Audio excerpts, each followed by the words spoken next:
Greetings to everyone. देखिए इस set के हमने 1 से लेकर 20 तक के क्वेश्चन किए थे, उसके लिए वीडियो यूट्यूब पर डली हुई है। आगे बढ़ते हैं, 21 से स्टार्ट करते हैं पहला क्वेश्चन। और एक रिक्वेस्ट मैं सबको करना चाहूँगा, देखिए वीडियो पे व्यू बहुत अच्छे आ रहे हैं, मैं बहुत खुश हूँ, लेकिन आप लोग सब्सक्राइब नहीं करके जा रहे हैं। सब्सक्राइबर एज इट इज़ हैं, तो प्लीज़ अगर वीडियो अच्छी लगे तो इसको सब्सक्राइब जरूर करें और फ्रेंड्स के साथ शेयर तो जरूर करना है। अगर आपका कोई क्लासमेट है जिसको इसकी नीड है तो शेयर जरूर करना है। तो 21 के फर्स्ट डे पे बढ़ते हैं। Show that 6 to the power n can not and with the digit 0 for any natural number n। आपको शो करना है कि 6 की पावर n जो है n की किसी भी वैल्यू के लिए 0 पे एंड नहीं करेंगी। तो इसके लिए आपको दिखाना क्या है कि आपको 6 की अलग अलग वैल्यूज़ दिखानी है। देखिए 6 की मैं कोई भी वैल्यू ले लूँ, वैसे तो 6 की कोई भी पावर, 6 की पावर n में आप n की कोई भी वैल्यू ले लें, हमेशा जो एंड होगा नंबर वो 6 में ही एंड होगा। जैसे 6 की पावर 1 6 होता है, 6 की पावर 2 अगर मैं करूँगा तो 36 होगा, 6 की पावर आप 3 करेंगे तो 216 होगा। आप जो मन करे n की जगह पर वैल्यू पुट करके देख लेना, लास्ट डिजिट या यूनिट डिजिट हमेशा 6 आएगा। इवन दो अगर आप 6 की पावर 0 लेंगे, हालांकि यहाँ पर इसने बोला गया है नेचुरल नंबर लेना है n, और 0 नेचुरल नंबर नहीं होता। क्लियर है? नेचुरल नंबर में आपको 1 से स्टार्ट करना है, होल नंबर की बात हो तब 0 लेंगे, तो इसको तो लेना ही नहीं है पहली बात। तो 6 की पावर आप कोई भी ले लेंगे, हमेशा यूनिट डिजिट 6 आएगा, और यही आपको शो करना था कि ये कभी भी can not and with the digit 0। आपको एक ही बात शो करनी थी कि ये 0 पे एंड नहीं करेगा, तो आप n की 3 वैल्यूज लेके दिखा देंगे और शो कर देंगे कि ये 0 पे एंड नहीं कर रहा है। लास्ट में आप एक एक्सप्लेनेशन भी लिख देंगे कि we can take any value of n for 6 to the power n and it can never be end in 0। B part देखेंगे, find the HCF and LCM of 72 and 120। यहाँ पर कोई भी मेथड आपको स्पेशली नहीं बोला गया है, आप प्राइम फैक्टराइजेशन मेथड लगा सकते हैं, उससे आपको HCF और LCM दोनों निकालने हैं। तो सबसे पहली बात, अगर मैं 72 के फैक्टर करता हूँ, अगर मैं 72 के प्राइम फैक्टर्स करता हूँ, तो सबसे पहले तो ये 2 से डिवाइड होगा 36, उसके बाद फिर से 2 से 18, अगर मैं इसको फिर से 2 से करूँगा तो इधर लिख लेते हैं, ये जाएगा 9 पे, उसके बाद ये जाएगा 3 पे, 3 3 जा 9 और 3 1 जा 3। अब नेक्स्ट जो नंबर मेरे पास है वो है 120, तो 120 के फैक्टर करेंगे 2 से 60, अगेन 2 से 30, फिर से 2 से 15, और अब ये हो जाएगा 3 से, 3 5 जा 15 और 5 हो जाएगा 5 से। क्लियर है? तो दोनों के फैक्टर्स यहाँ पर लिख लेते हैं अलग अलग। 72 के फैक्टर आए 2 इंटू 2 इंटू 2 इंटू 3 इंटू 3। दूसरा मेरे पास है 120, इसके प्राइम फैक्टर आए 2 मल्टीप्लाई 2 मल्टीप्लाई 2, 3 टाइम्स है, उसके बाद 3 मल्टीप्लाई में 5। तो जब हमें एलसीएम निकालना होता है तो सबसे पहले तो कॉमन टर्म्स लिखते हैं, और कॉमन टर्म्स के अलावा जो नंबर रह गए उनको लिखते हैं। तो पहले दो में देखो, तीनों जो 2 हैं वो कॉमन है, तो 2 इंटू 2 इंटू 2, उसके बाद एक 3 भी कॉमन है, वो हो गया, फिर बचता है एक 3 और एक 5। तो मल्टीप्लाई करेंगे 5 इंटू 2 10, 2 दूनी 4, तो ये 12, 12 तो ये 36, और 36 गुणा 10 एलसीएम आ जाएगा 360। HCF में सिर्फ कॉमन फैक्टर लेंगे जो कि है 2 3 टाइम्स, और उसके बाद एक 3 है, तो 2 दूनी 4, 4 दूनी 8, 8 दिया 24, तो जो इसका HCF आएगा वो आ जाएगा 24। क्लियर है? आगे बढ़ते हैं सेकंड क्वेश्चन पर 22 पे। इसमें बोला गया है a line intersect y axis and x axis at point P and Q respectively. देखो एक लाइन जो है x एक्सिस पर तो P पॉइंट पर काटती है, और y एक्सिस पर वही सेम लाइन Q पॉइंट पर काटती है। अब x एक्सिस और y एक्सिस का मैंने बताया था, अगर कोई लाइन x एक्सिस पर इंटरसेक्ट कर दिया मतलब y कोऑर्डिनेट 0, और अगर वो y एक्सिस पर इंटरसेक्ट करती है तो x कोऑर्डिनेट 0। तो y एक्सिस पर करती है P, तो यानी कि P के कोऑर्डिनेट होंगे x तो 0, क्योंकि y एक्सिस पे करती है, और y कोऑर्डिनेट y मान लेता हूँ। ऐसे ही Q जो है x एक्सिस पे करती है तो y 0 और x को x मान लेता हूँ। ये आपको मानने पड़ेंगे क्योंकि y एक्सिस पर P है, x एक्सिस पर Q है। If R2 is the mid point, R इसका मिड पॉइंट दे रखा है जिसके कोऑर्डिनेट दे रखे हैं 2 5, तो find the coordinate of P and Q।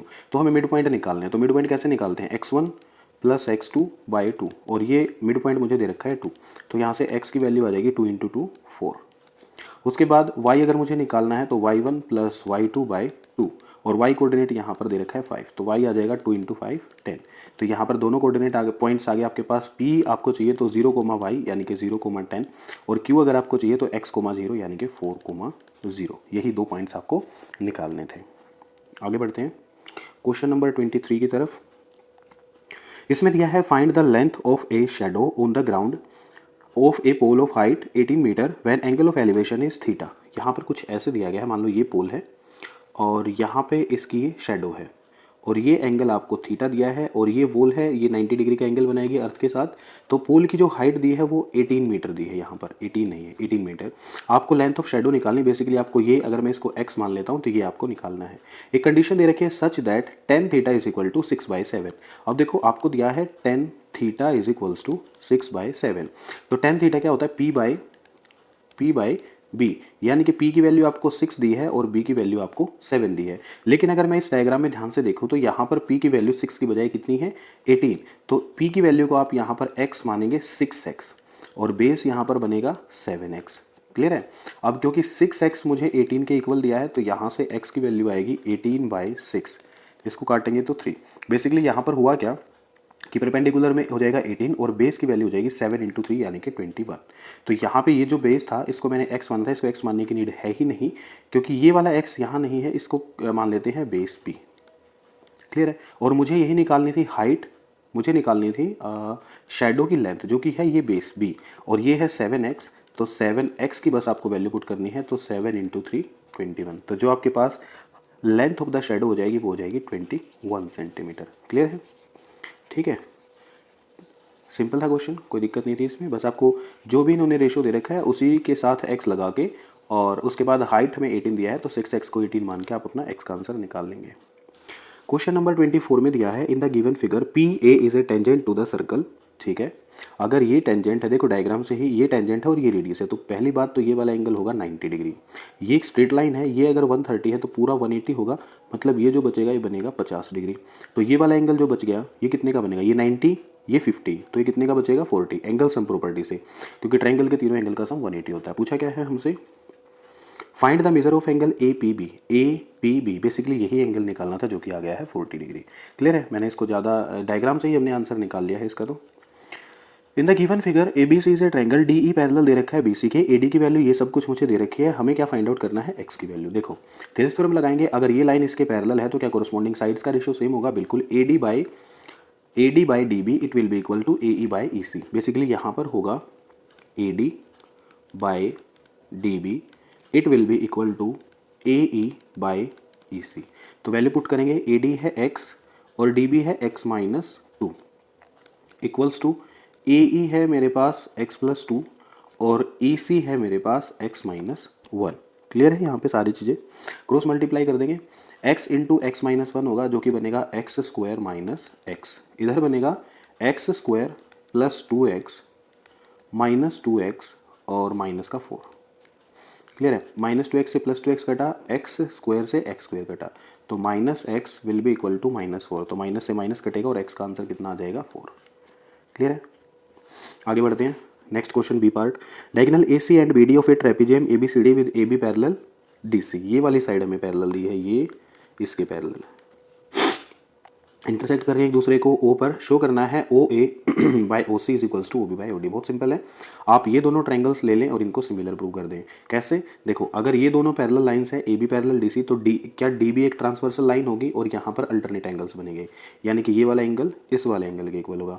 यहाँ से मैं लिख सकता हूँ कि angle C D O will be equal to angle of A B O, क्योंकि ये अल्टरनेट एंगल होंगे। सिमिलरली ये वाला एंगल इसके इक्वल होगा, it means angle D C O will be equal to angle B A O. और ये दोनों पेयर्स कौन से हैं, अल्टरनेट एंगल्स। ठीक है, इसके साथ साथ ये वर्टिकली अपोजिट एंगल होंगे, एंगल सी ओ डी और angle A O B. Angle C O D equals to angle A O B, ये है मेरे पास वर्टिकली अपोजिट एंगल। तो यहाँ पर तीनों एंगल्स इक्वल हो गए, तो by angle angle angle similarity दोनों ट्रायंगल्स क्या हो जाएंगे, similar. It means triangle O D C similar हो जाएगा किसके, ट्रायंगल ओ बी ए के। अगर ये दोनों ट्रायंगल सिमिलर है तो ये क्या होंगे, कॉरस्पॉन्डिंग साइड्स का रेशियो सेम होगा। इट मीन्स मैं लिख सकता हूँ कि O D by O B will be equal to O C by O A, और हमें ओ ए बाई ओ सी करना है तो इसको रेसिप्रोकल कर देंगे, ये बनेगा O A by O C it will be equal to O B by O D, और यही हमको प्रूव करना था। क्लियर है, चलिए सेक्शन सी की तरफ बढ़ते हैं। और कोई क्वेश्चन तो नहीं रहा, नहीं। इसमें क्या क्या दिया है देखिए, इसमें दिया है find the ratio in which the line segment joining the points A and B is divided by X axis. देखो divided by what, X axis, इसका मतलब वाई कोऑर्डिनेट तो ज़ीरो होगा, सॉरी, इसका मतलब वाई कोऑर्डिनेट तो ज़ीरो होगा, यानी कि पॉइंट जो होगा वो होगा एक्स कोमा ज़ीरो। आपको रेशो बताना है तो रेशो हमेशा क्या मान के चलते हैं, के रेशो 1। क्लियर है। यहाँ पर मुझे सिर्फ वाई कोऑर्डिनेट पता है तो मैं वाई पर ही रेशो लगाऊंगा। तो यहाँ पर वाई इक्वल्स टू हो जाएगा के Y two plus 1 y1 upon में k प्लस 1।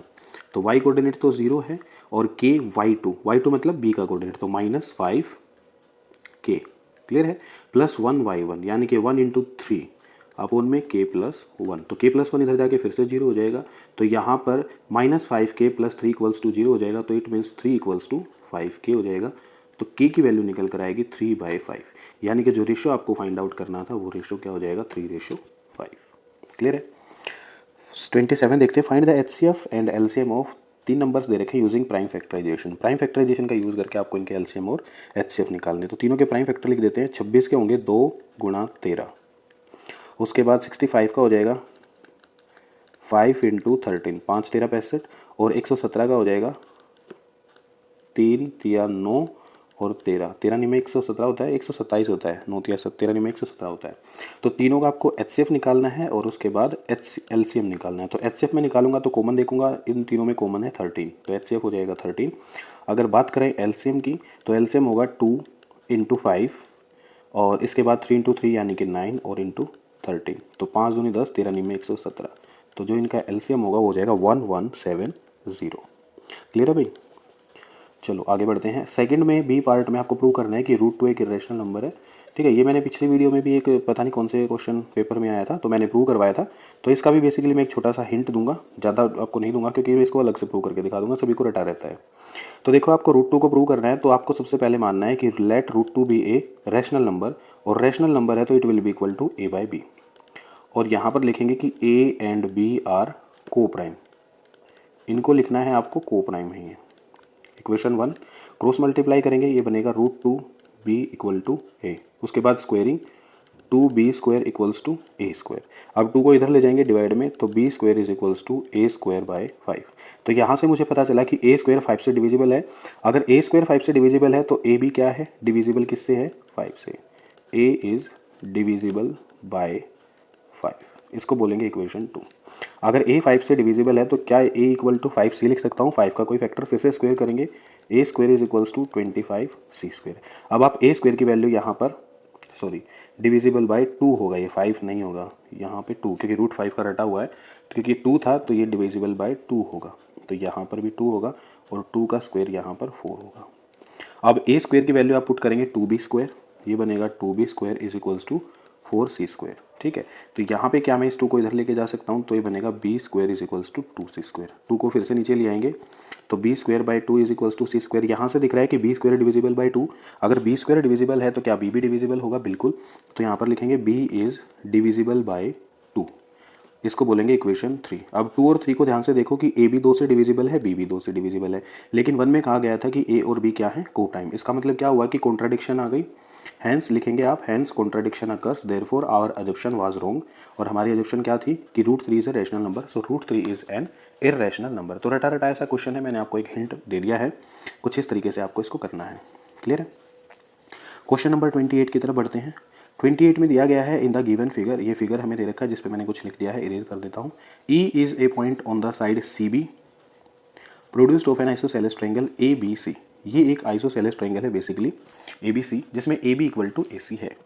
देखो भाई, ये AB साइड AC के इक्वल है, तो इनके कोरस्पॉन्डिंग एंगल इक्वल होंगे, मतलब ये वाला एंगल इसके इक्वल होगा। ठीक है, फिर बोला गया है if AD perpendicular to BC, AEF perpendicular, prove करना है कि ट्रायंगल ABD और ECF, तो दोनों ट्रायंगल्स को ले लेते हैं भाई, ट्रायंगल ABD और ECF, ट्रायंगल ABD और ECF में, इन्हीं दोनों ट्रायंगल्स में एक तो 90 डिग्री वाला एंगल इक्वल होगा, angle ADB will be equal to angle EFC, bracket में लिखेंगे ईच 90 डिग्री। दूसरा मैंने देखो अभी भी दिखाया, angle ABD equals to angle ECF, angle ABD equals to angle ECF, proved है वो, ऐसा आप लिख सकते हैं। तो बाय एंगल एंगल सिमिलरिटी यहाँ पर लगा देंगे और एंगल एंगल सिमिलरिटी से दोनों ट्रायंगल्स क्या हो जाएंगे, सिमिलर प्रूव। क्लियर है यहाँ तक। आगे बढ़ते हैं क्वेश्चन नंबर 29 की तरफ। 29 में दिया है the sum of the two numbers is 15 and if the sum of the reciprocal is, एक second, sum of the reciprocal is 3/10। ठीक है। दो नंबर्स का सम 15 है, दोनों नंबर बताने हैं। तो दो नंबर्स का सम है तो क्या मैं इसको a प्लस बी लिख सकता हूँ 15, फिर दोनों के रेसिप्रोकल का सम यानी कि 1/a plus 1/b it is equal to 3/10। तो दोनों का एलसीएम ले लेंगे, बनेगा ab और ऊपर बनेगा b plus a equals to 3/10। तो b प्लस a की वैल्यू तो 15 है, यानी कि 15/ab इक्वल्स टू 3/10। तो 3 से कट जाएगा, 3 पंजे 15। तो यहाँ से ab की जो वैल्यू आएगी वो आएगी 50। अब देखो दो नंबर ऐसे हैं जिनका सम तो है 15 और जिनकी प्रोडक्ट है 50। तो ऐसा तो दो ही पेयर पॉसिबल है, अगर एक 10 हो जाए और एक 5 हो जाए, ठीक है। अगर आपको ऐसे नहीं करना तो आप किसी एक की वैल्यू उठा के यहाँ पे रख सकते हैं। जैसे अगर मैं यहाँ से ए की वैल्यू निकालूँ तो वो हो जाएगा 15 माइनस बी, तो उसको यहाँ पर पुट करेंगे। ए की वैल्यू है 15 minus B into B equals to 50। तो 15 इंटू बी क्या बनेगा, 15b minus B square is equals to 50। तो दोनों को दूसरी तरफ लेके जाएंगे, B square minus 15b plus 50 is equals to 0। अब 50 के फैक्टर करने के 15 आए तो यहाँ से माइनस 10b और minus 5b is plus 50 is equals to 0, यानी कि b के दो आंसर आएंगे, एक तो 10 और एक 5। तो आप किसी को भी मान सकते हैं। अगर आपने b को 10 मान लिया तो a आपके पास 5 आएगा, अगर आपने b को 5 मान लिया तो a आपके पास 10 आएगा। और ऐसा इसमें पूछा नहीं कि कौन सा a है कौन सा b है, मतलब आपको बस यही पता करना है कि एक नंबर 10 है तो दूसरा नंबर क्या है, 5 है, ठीक है। आपको ये बताना था कि फाइंड बोथ द नंबर्स, तो आप लिखेंगे 1 इज़ 10 एंड अनदर इज़ 5। चलिए आगे बढ़ते हैं, इसी का और वाला पार्ट देखते हैं। इसमें दिया गया है if alpha and beta are the roots of the quadratic equation X square minus 7x plus 10 equals to 0। अगर ये दोनों इसके रूट्स हों तो find the quadratic equation whose roots are alpha square and beta square. तो जो मुझे equation दे रखी है इसके रूट्स में इजीली निकाल सकता हूँ। इसको 0 के इक्वल पुट करेंगे, दे ही रखा है, तो 10 के फैक्टर करेंगे बनेगा -5 और -2। तो यानी कि x के दो रूट आएंगे, एक तो 5 और एक 2। उसने बोला है कि आप ऐसे इक्वेशन बताओ जिसके रूट्स इनका स्क्वायर हो, यानी कि 5 का स्क्वायर 25 और 2 का स्क्वायर 4। तो बहुत आसान है, इक्वेशन बनेगी X square minus sum of roots यानी कि 25 plus 4 29x plus product of roots यानी कि 25 गुणा 4 100। ये बन गई मेरे पास दूसरी quadratic equation equals to 0। Clear है, ये तो बहुत सिंपल था। आगे बढ़ते हैं, प्रूव करना है 1 plus second A by second A equals to sine square A by 1 minus cos A. तो देखो यहाँ पर अगर मैं RHS को लेता हूँ, RHS मुझे क्या दे रखी है, ऊपर तो साइन स्क्वायर ए और नीचे दिया है 1 माइनस कोस ए। तो इसको रैशनलाइज कर देंगे, ऊपर बनेगा 1 प्लस कोस ए और नीचे बनेगा 1 प्लस कोस ए। तो नीचे एक आइडेंटिटी दिख रही है आपको a minus B A plus B, तो इसको क्या लिख सकते हैं, A square minus B square. तो देखो ऊपर तो बचेगा 1 प्लस कोस ए अपोन में 1 माइनस कोस स्क्वायर ए को क्या लिख सकते हैं, साइन स्क्वायर ए। तो साइन स्क्वायर ए से साइन स्क्वायर ए कटेगा, तो आपके पास जो RHS बचेगी वो बचेगी 1 प्लस कोस ए। अब इस केस में हमें LHS को भी थोड़ा सोल्व करना पड़ेगा, क्योंकि यहाँ पर सिर्फ RHS या सिर्फ LHS सोल्व करने से हमारा आंसर नहीं आने वाला। तो यहाँ पर हम LHS को सेपरेटली सोल्व करेंगे। LHS मुझे दे रखी है 1 प्लस सेकेंड ए, तो क्या 1 प्लस सेकेंड ए को मैं 1 बाई कोस ऑफ ए लिख सकता हूँ, उसके बाद सेकेंड ए को 1 बाई कोस ऑफ ए। यहाँ पर एलसीएम लेंगे तो ये बनेगा 1 प्लस कोस ए अपोन में कोस ए, और 1 बाई कोस ए को लिख सकते हैं कोस ए बाई 1। तो कोस ए से कोस ए कटेगा, ये कितना बचा, 1 प्लस कोस ए। यही मेरे पास RHS है, LHS है, और यही मेरे पास RHS बचेगी। तो by 1 and 2 both are equal. Clear है। अगला क्वेश्चन देखते हैं 31। In a circle of radius 21 centimetre an arc, एक सर्कल जिसकी रेडियस 21 दे रखी है, एक आर्क जो है एंगल सबटेंड कर रही है 60 डिग्री का at the centre. Find the area of the sector formed by an arc. देखो डायग्राम थोड़ा बनेगा तब ज़्यादा क्लियर होगा। एक सर्कल है, कोई आर्क है, ए भी नाम मान लेते हैं आर्क का, ये सर्कल का सेंटर है O, तो इस पे जो है ये 60 डिग्री का एंगल सबटेंड कर रही है जिसकी रेडियस है 21 सेंटीमीटर। आपको बोला है area of sector formed by the arc, find the length of the arc. एक तो आपको एरिया निकालना है, तो एरिया तो हो जाएगा theta by 360 into pi R square. R है 21 गुणा 21 और थीटा की जगह आपको दिया हुआ है 60, तो 60 से काटेंगे तो 6 आएगा, 3 दूनी 6 और 3 सत्ते 21, 7 से 7 कटेगा, 2 को इससे काटेंगे 11। तो एरिया आएगा 11 एकम 11, 11 दूनी 22 और 1 33, 231 सेंटीमीटर स्क्वायर। उसके बाद लेंथ ऑफ आर कैसे निकालते हैं, theta is equal to L by r. Theta दे रखा है 60 और 60 को पाई बनाना पड़ेगा, तो 60 इंटू पाई बाई 360, क्योंकि जो थीटा है ये डिग्री में दे रखा है, आपको ये चाहिए रेडियन में। रेडियन में कन्वर्ट करने के लिए pi by 360 is equals to length तो आपको निकालनी है और रेडियस आपको दे रखी है 21। इसको इससे काटेंगे 6, यहाँ काटेंगे 3 दूनी 6, 3 सते 21। तो लेंथ आपके पास आई 7 पाई/2। पाई की वैल्यू पुट करेंगे 7 इंटू 22/7 इंटू 2। तो 7 से 7 कटेगा, 2 से 22 कटेगा। तो लेंथ आपके पास जो है 11 सेंटीमीटर आई। क्लियर है। इसका सेक्शन डी वाला पार्ट और केस स्टडी वाला पार्ट अगली वीडियो में करेंगे। इस वीडियो में इतना ही। चैनल को सब्सक्राइब कर दें और दोस्तों के साथ शेयर कर दें अगर वीडियो अच्छी लगे तो।